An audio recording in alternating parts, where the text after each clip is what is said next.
ও বন্ধু তো আর আরে বন্ধু কিছু না ভালো আছো? আরে বন্ধু কি মনে কইরা এতদিন ভরাইলি? আরে বন্ধু এগুলা বাদ দে, এবার কিছু ঈদের মার্কেট করছস? আমি তো কইরা আসছি। দেখি আগের একটা পাঞ্জাবি আছে গেছে বছর ওইটা পইরা আরে বন্ধু তুই কোনো টেনশনই নিস না, আমার মা তোর লাগে সুন্দর দেখে একটা গেঞ্জি পাঠাইছে।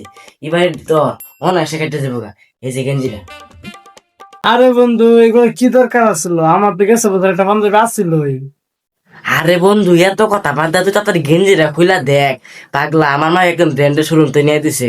পছন্দ না হইয়া উপায় না, একটু তাড়াতাড়ি খুইলা দেখ। আরে আন্টি আমার লাগে গেঞ্জি দিছে, আরে দেখুন লাগে না আবার ভালোই তো হবো অনেক আর সবই ঠিক আছে আন্টির চয়েস, কিন্তু এরকম কানা হেরে। আরে ওইটা কারা থাকতো না কে লাগে, ঈদের দিন যদি ঘোরাফেরা করবি, ঈদের দিন ঘোরাফেরা তো শরীর ঘামতো না। ওটা থেকে বাতাস লাগবো, সেফটি। আমার মা এমনি ব্র্যান্ডের থেকে কিনে নেয় না হারান্তটা। ওটা তুই পরবি ঈদের দিন। আরে পাগলা, তুই জুইলে গেঞ্জিরা ঈদের দিন পরস, সবার কাছে সালাম পাবি, মিস নাই। না, তোর কথা যুক্তি আছে। ঈদের দিনে এই গেঞ্জিটা পরলে সালামি পাই বা না পাই, ভিক্ষাটা আমি 100% ঠিকই পাবো।